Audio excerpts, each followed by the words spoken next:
오늘의 말씀은 빌립보서 2장 1절로 11절의 말씀입니다.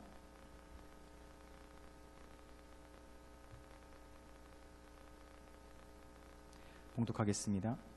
그러므로 그리스도 안에 무슨 권면이나 사랑의 무슨 위로나 성령의 무슨 교제나 긍휼이나 자비가 있거든 마음을 같이하여 같은 사랑을 가지고 뜻을 합하여 한 마음을 품어 아무 일에든지 다툼이나 허영으로 하지 말고 오직 겸손한 마음으로 각각 자기보다 남을 낮게 여기고 각각 자기 일을 돌볼 뿐더러 또한 각각 다른 사람들의 일을 돌보아 나의 기쁨을 충만하게 하라. 너희 안에 이 마음을 품으라. 곧 그리스도 예수의 마음이니 그는 근본 하나님의 본체이시나 하나님과 동등됨을 취할 것으로 여기지 아니하고 오히려 자기를 비워 종의 형체를 가지사 사람들과 같이 되셨고 사람의 모양으로 나타나사 자기를 낮추시고 죽기까지 복종하셨으니 곧 십자가에 죽으심이라. 이러므로 하나님이 그를 지극히 높여 모든 이름 위에 뛰어난 이름을 주사 하늘에 있는 자들과 땅에 있는 자들과 땅 아래에 있는 자들로 모든 무릎을 예수의 이름에 꿇게 하시고 모든 입으로 예수 그리스도를 주라 시인하여 하나님 아버지께 영광을 돌리게 하셨느니라. 아멘. 어릴 적 제가 아파트 단지를 아주 어렸을 때 이렇게 돌아다니게 되면은 사람들로부터 받는 이야기가 있었습니다. 뭔가 저 아이는 참 보기 드문 아이야 라는 말을 듣게 되었습니다. 아쉽게도 공부를 너무 잘해서 또 너무 잘생겨서 야 보기 드문 아이구나 라고 칭찬을 받는 것은 아니었고요. 어렸을 때 매일은 아니었지만 때때로 비가 오음에도 불구하고 어깨를 펴고 뒷짐을 지고 길을 걸어가는 저를 보게 되었습니다. 그 이유는 어렸을 때 주일 예배를 마치고였던 것 같아요. 이제 할아버지와 함께 차를 타고 교회를 갔다 집으로 오는데 주차장에서 집까지 오는데 비가 막 쏟아져 내리는 겁니다. 그때 할아버지께서 저에게 뭐라고 말씀하셨냐면은 양반은 비가 와도 뛰는 것이 아니야 라고 하시면서 할아버지께서 제가 조그마한 몇 살인지 모르겠습니다. 그 아이가 있는 데서 뒷짐을 지시고 정말로 걸어가시는 것이에요. 어렸을 때 그 기억이 있어서인지 이상하게 멋있어 보이는 겁니다. 아, 양반은 비가 와도 뛰지 않는 것이구나. 그래서인지 때로는 혼자서 학교를 갔다 집에 올 때 소나기가 내릴 때에 책가방을 등에 메고 뒷짐을 지고 이렇게 걸어 다녀 봤습니다. 양반은 뛰지 않는 것이지 라고 하면서요.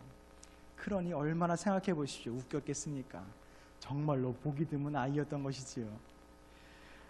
사랑하는 연희가족 여러분들, 오늘의 설교를 준비하면서 이 어렸을 때 재미난 일을 한번 생각을 해보았습니다. 할아버지께서는 왜 양반은 뛰지 않는 것이지 라면서 본인은 뛰어가시면서 말씀하신 것도 아니고 실천하시면서 저에게 보여주셨을까라는 것을 생각해 보았습니다. 그 할아버지의 마음을 조금 이해해 보니까 이제 조금 이해가 됩니다. 아, 비가 막 쏟아진다고 해서 뛰어가봤자 고작 아파트 주차장에서 입구까지 뛰어봤자 조금 더 비 맞는 것, 조금 비 덜 맞는 것 아니겠습니까? 그러니 사람의 귀한 체면도 차리고 그리고 방정맞게 막 뛰어가는 모습보다는 점잖게 가는 중요한 순수한 이 귀한 마음을 지키기를 원하셨던 것 같습니다.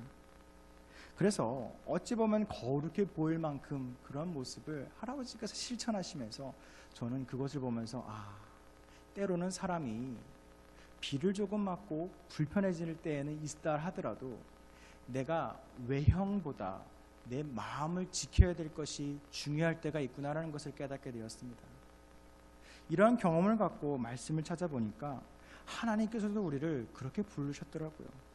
기록되었을 때 내가 거룩하니 너희도 거룩할지어다. 아멘. 여호와 하나님께서는 그냥 촐랑촐랑거리고 가볍게 우리를 부르시지 않으셨습니다.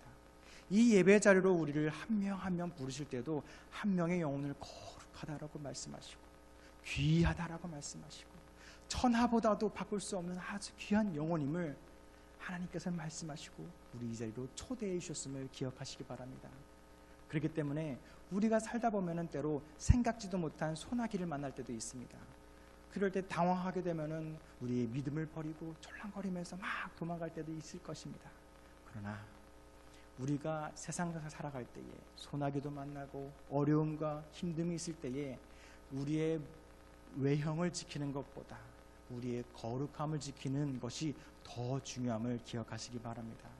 그래서 오늘 말씀을 통해 저와 여러분들이 하나님의 말씀 가운데 그 거룩함을 보고 배워서 우리의 마음 가운데에 지킬 것, 그것이 바로 우리의 거룩함과 우리의 겸손한 마음임을 기억하는 복이 드문 성도 여러분 되시길 바랍니다. 오늘은 교회의 절기로 따지면 성령 강림절입니다. 예배당 앞에 강단과 목사님께서 하시는 이 영대를 보시면 색깔이 붉은색으로 장식을 해놓은 것을 볼 수가 있습니다.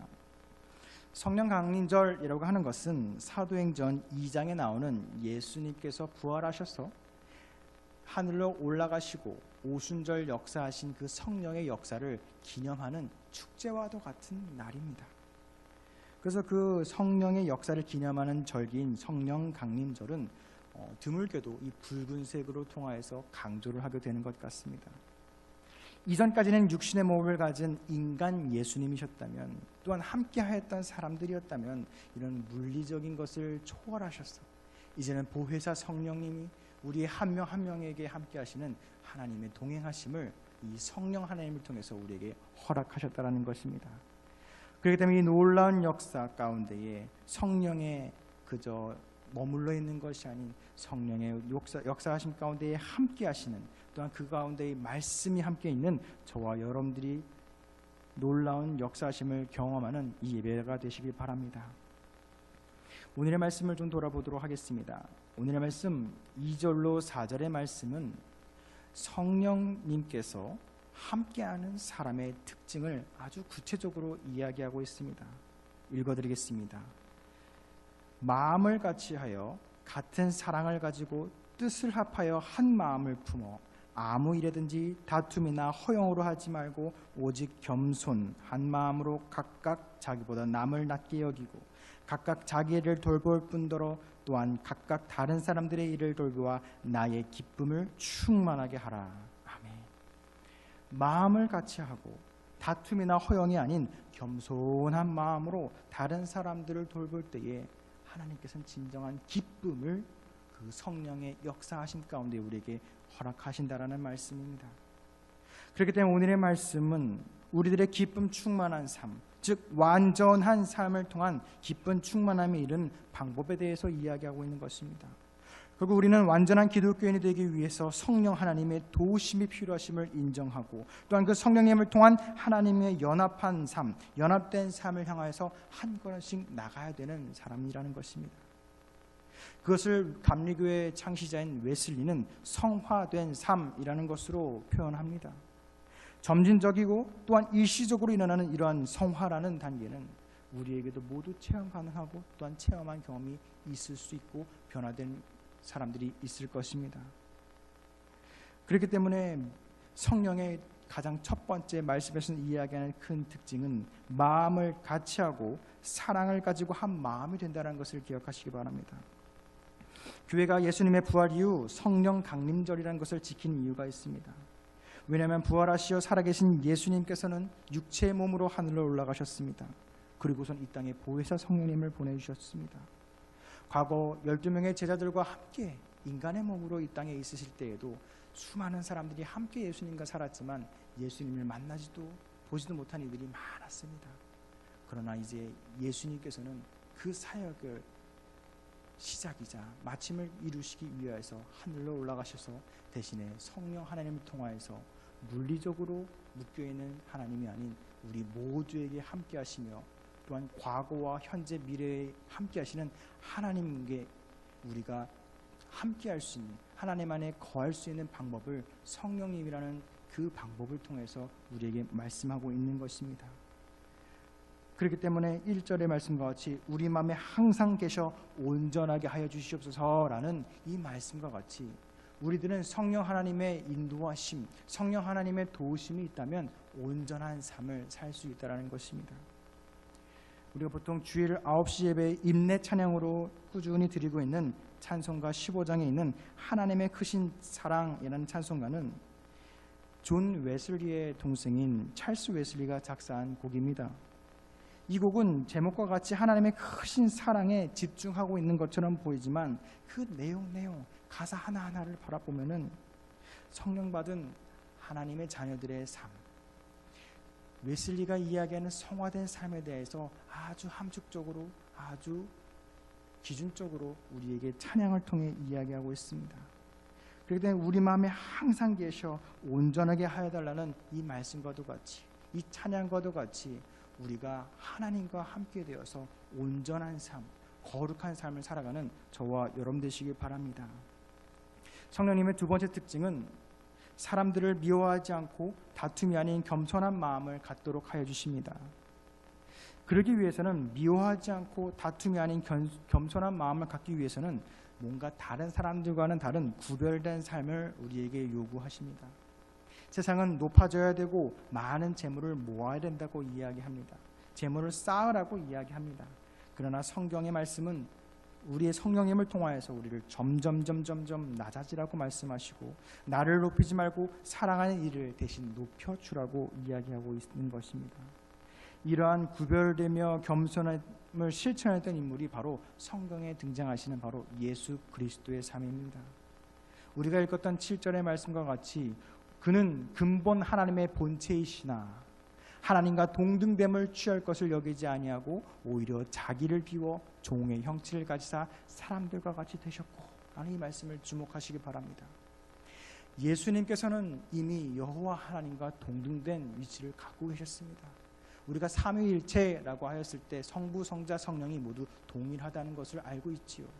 그와 같이 예수님께서는 이미 하나님과도 동일한 인물이셨습니다. 그러나 그 예수님께서 존경받고 존귀함을 받음에도 부족함이 없는 그 예수님께서 인간의 몸으로 이 땅에 오시는 것을 선택하셨다는 것입니다. 자기를 비워서 종의 형태, 인간의 몸을 갖고 이 땅에 오셨다는 것입니다. 예수님께서는 자신의 실천을 통해서 우리에게 직접 말씀하고 계십니다. 세상에서는 높아지라고 이야기하지만 예수님은 직접 하늘에서 낮아지는 인간의 모습으로 내려오셨습니다. 세상에서는 왕으로 대접받으라 하고 능력을 통하여서 사람들을 모으라고 이야기하지만 때로는 예수님은 점점 낮아지고 가난하고 배고픈 자들을 위해서 많은 군중을 떠나기도 하였던 예수님의 모습을 기억하시기 바랍니다. 이러하듯 예수님의 모습은 세상 사람들과는 구별된 보기 드문 세상의 왕으로 보였습니다. 참 보기 드문 사람처럼 보였던 것입니다.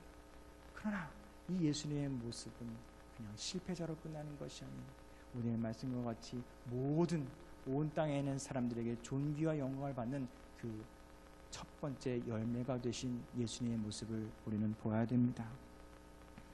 그렇기 때문에 우리는 완전한 삶을 살기 위해서 성령을 간구해야 되며 두 번째 특징인 바로 우리가 다른 사람들을 미워하지 않고 다툼과 시기가 아닌 겸손한 마음으로 낮아지기 위해서 다른 사람들과 구별된 삶을 사시길 바랍니다. 그리고 또 마지막으로 성령님께서 우리에게 주신 특징은 다른 일들을 돌보아서 나의 기쁨을 충만하게 하는 것을 우리에게 허락하십니다. 오늘의 말씀 속에서 다른 일들을 돌보라는 말씀을 생각을 해보니 이 말씀 가운데는 내가 좋아하는 사람이라든지 내 가까이에 있는 사람이라든지 내가 사랑하는 사람만 포함되지 않음을 깨닫게 되었습니다. 이 말씀을 준비하면서 참 어려웠던 것이 바로 이것입니다. 용서하고 들어주시기 바랍니다. 며칠 전 막 번개가 치지 않았습니까? 번개가 치는데 엘리베이터를 타려고 누르고 기다리고 있으니까 번개가 번쩍 치는 것입니다. 그때 제가 했던 행동이 탁 어딘가를 쳐다보게 되었습니다. 누가 하나님의 벌을 받지 않았나 딱 쳐다보게 되는 것입니다. 용서하고 들어주시기 바랍니다. 저의 연약한 마음인 줄 알기 때문에 고백을 드립니다. 어쩜 무서운 것이 아니라 엘리베이터를 누른과 동시에 번개가 번쩍 치자 산 밑에 있는 어딘가를 탁 쳐다보게 되는 것입니다. 그러면서 저의 마음을 내려놓게 되었습니다. 세상에 내가 미워하는 사람이 있구나. 내가 저런 사람들은 하나님의 벌을 받아야지라고 생각하는 사람이 있기 때문에 내 시선이 번개불을 따라갔구나라는 것을 알게 되었습니다. 사랑하는 연희가족 여러분들, 여러분들 마음 가운데서는 여러분들의 삶을 방해하고 여러분들의 삶을 어렵게 하는 마치 소나기와 똑같은 우리들에게 불편을 주는 사람들은 없지 않습니까? 또한 우리들의 마음 가운데에, 우리의 인생 가운데에 아직도 해결하지 못할 우리의 마음 가운데에 어려움이 되는 그 사람이 있지는 않으십니까?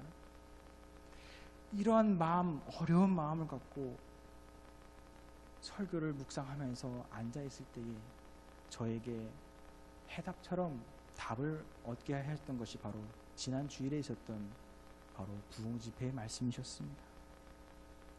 그때 강사 목사님을 통하여서 분명하게 말씀하셨지요.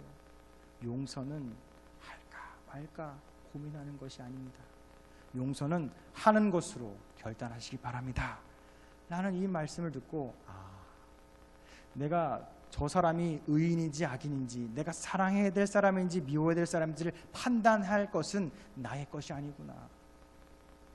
나는 사람을 사랑하는 것만이 내가 해야 될 것이고, 내가 눈에 보이는 죄가 있다면 그 사람을 용서하는 것이 나의 일이지, 그 사람을 내가 감히 용서할 사람과 용서하지 않을 사람을 구별하는 것 자체가 교만한 사람이었구나 라는 것을 제가 깨닫게 되었습니다.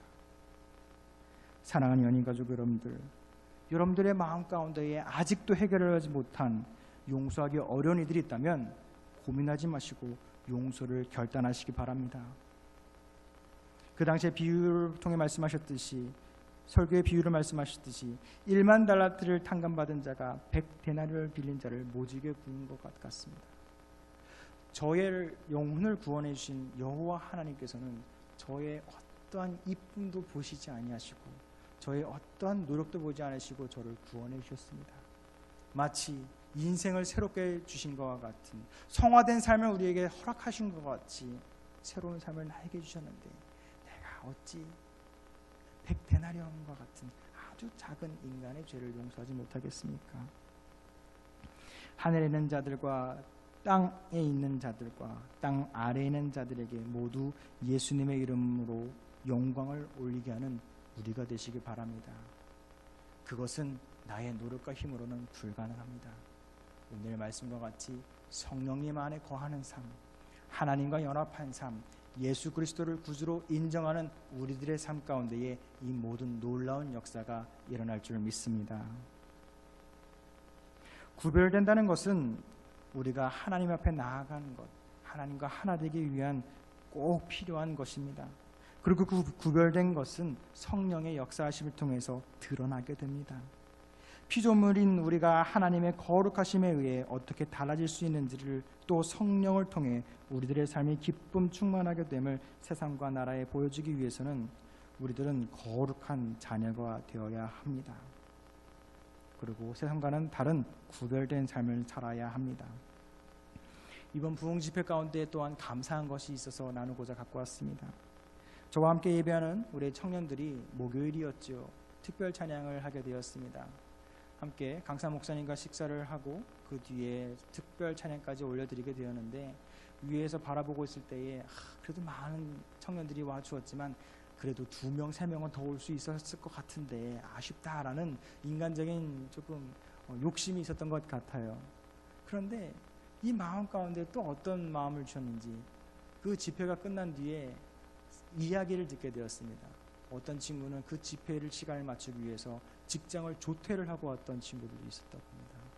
뭐라고 핑계대는지 모르겠어요. 조퇴를 하고 집회에 참여한 친구도 있었고, 비가 갑자기 내리는 바람에 홀딱 맞고 물을 짜면서 특송을 준비하는 친구들도 있었고, 또 어떤 친구들은 일이 막 마치자마자 불이 나게 맨날 버스, 지하철만 타던 친구들이 교회를 위해서 비싼 돈을 들여 택시를 타고 교회를 왔던 친구들도 이야기를 듣게 되었고, 이런 여러 가지 어찌 보면 소소하지만 저에게는 큰 이야기로 다가오게 되었습니다.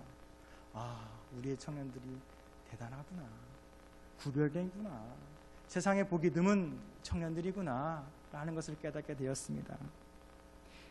사랑하는 연희가족 여러분들, 구별된다는 것은 인정받는 것, 존귀함을 받는 것, 세상 가운데 받는 것은 아닙니다.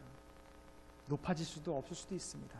그러나 우리가 구별될 때에 하나님께서는 우리의 낮아진 마음을 보시고 우리의 겸손한 마음을 보셔서 하나님께서 직접 세상이 아닌 이 땅 위에, 이 영원한 영생 위에 하나님께서 붙잡아 주실 것을 기억하시기 바랍니다. 누군가는 비 오는 날 뒷짐을 지고 천천히 걷는 사람들에게 아유 양반 나셨네 라고 질타할 수 있습니다.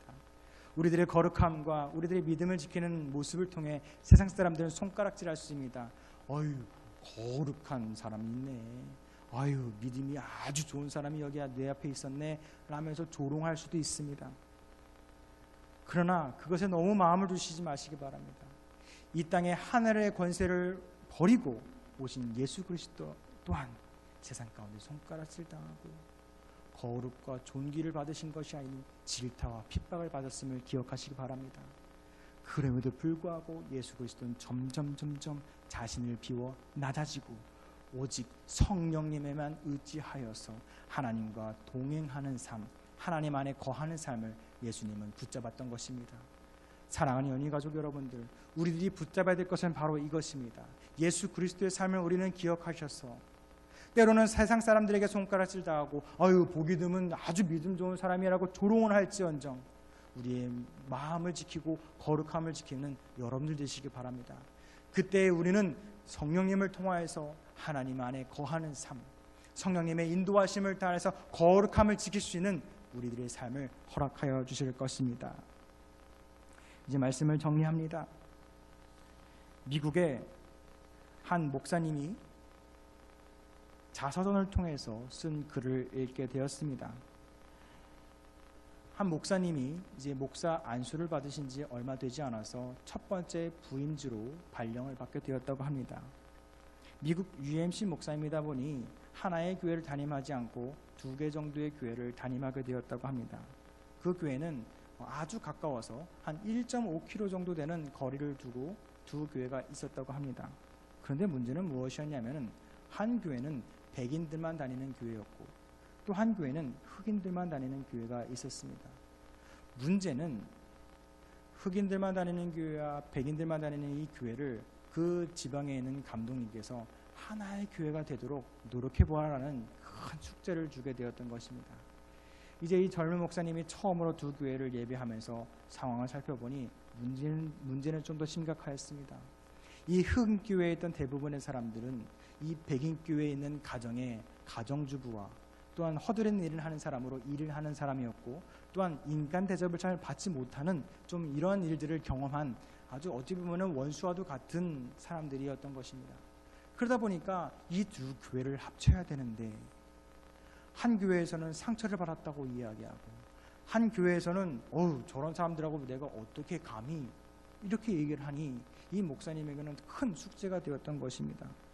그런데 이 목사님의 마음 가운데에 내가 힘과 노력으로는 지식으로는 이들을 합칠 수가 없겠구나라는 마음이 들었다고 합니다.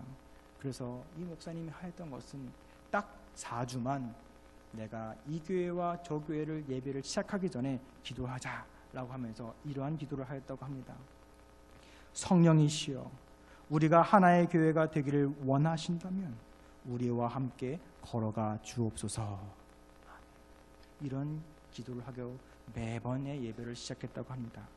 성령님이시여, 우리가 하나의 교회가 되기를 원하시면 우리와 함께 걸어가 주시옵소서. 한마디로 이 목사님의 능력과 힘으로는 저는 할 수가 없습니다. 성령님께서 원하신다면 이 두 교회와 저를 포함하여서 하나의 성령 안에 거하게 하여 주시고 하나의 마음을 허락하여 주시라는 간절한 마음이었다는 것입니다. 이 목사님의 마지막 간증에 이렇게 되어 있습니다. 정확히 4주 뒤에 그 두 교회는 합쳐져서 하나의 예배당에서 예배를 하게 되었다고 합니다. 사랑하는 연희 가족 여러분들, 우리들의 삶이 세상 사람들에게 보이지 않은 드문 믿음을 갖는, 믿음을 지키는 그러한 백성들 되시기를 소망합니다. 그리고 우리 연희교회가 이 땅에 복이 드문 교회가 되길 바랍니다. 여러분들 한 사람 한 사람도 이 땅에 복이 드문 믿음과 신실함을 지키시는, 거룩함을 지키시는 겸손한 백성 되시기를 소망합니다. 그리하여서 모든 입으로 예수 그리스도를 주라 시인하여 하나님 아버지께 영광을 돌리게 하셨다라는 이 성령 하나님의 결론을 우리는 기억하셔서 우리가 지금은 비록 비를 맞는 것처럼 보이고 비록 조금 더러운 곳을 걸어가야 되는 것처럼 보이지만 하나님께서는 우리의 마음을 지키시기를 더 원하시고 그 지킬 때에 성령 하나님께서 보다 큰 세상의 영광과 존귀를 우리에게 약속하고 계시다는 것을 기억하시기 바랍니다.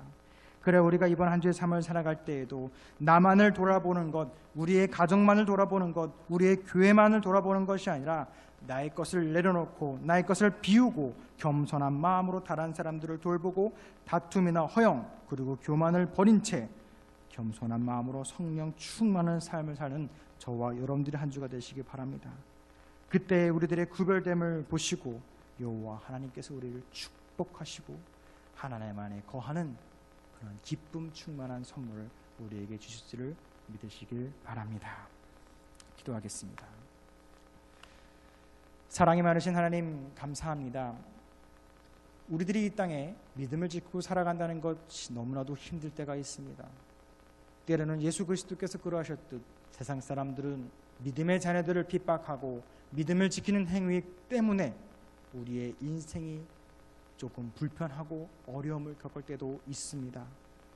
주님, 바라건대 우리의 젊은이들, 우리의 연희 식구들이 믿음을 지킬 때에 하나님의 마음을 갖고 굳은 마음을 통해 마음을 지킬 수 있도록 주님 인도하여 주시옵소서. 우리는 힘이 없습니다. 그렇기에 성령 하나님의 능력을 간구하오니 주님께서 우리의 마음을 보시고 가정과 교회와 이 땅을 보시고 하나님 안에서 거하시는 구별된 삶, 성령의 삶을 허락하여 주시옵소서. 그리하여 세상 가운데에 참 복이 드문 믿음의 자녀들이라라는 진정한 인정을 받고 이 땅 가운데 하나님의 사랑과 영광만을 드높일 수 있는 우리가 되게 하여 주셔서 혹여나 아직도 해결되지 못한 우리의 마음 가운데 있는 원수가 있다면, 해결되지 못한 이들이 있다면 이미 그들을 용서하고 우리들의 마음을 내려놓았음을 결단하여서 그 방법과 성령 하나님의 인도하심을 따라 결단하며 살아갈 수 있는 이번 한 주의 삶을 허락하여 주시옵소서. 이번 한 주도 주님께 의탁하며 의지하는 주님 안에 거하는 우리가 되길 바라며 사랑이 많으신 예수 그리스도의 이름으로 기도드렸습니다. 아멘.